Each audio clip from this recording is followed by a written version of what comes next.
June 1, 2026 నుంచి దేశవ్యాప్తంగా commercial LPG cylinder ధరలు మళ్లీ పెరిగాయి.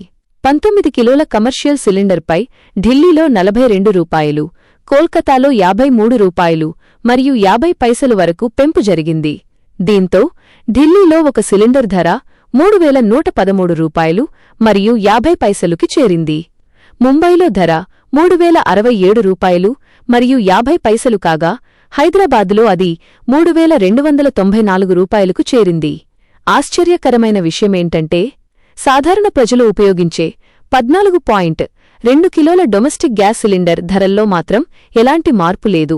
ముంబైలో అది ఇప్పటికీ ₹912 మరియు 50 పైసలుగానే కొనసాగుతోంది. ఈ ఏడాది ప్రారంభంలో ఢిల్లీలో కమర్షియల్ సిలిండర్ ధర ₹1691 మరియు 50 పైసలు ఉండగా ఇప్పుడు ₹3113 మరియు 50 పైసలుకి చేరింది. అంటే కేవలం 5 నెలల్లోనే ₹1400కు పైగా పెరిగింది.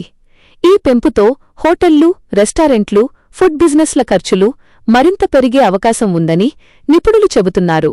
కమర్షియల్ గ్యాస్ ధరల ఈ వరుస పెంపులు చివరికి మన ప్లేట్పై ఉన్న భోజనం ధరను కూడా పెంచుతాయా? మీ అభిప్రాయం కామెంట్ చేయండి.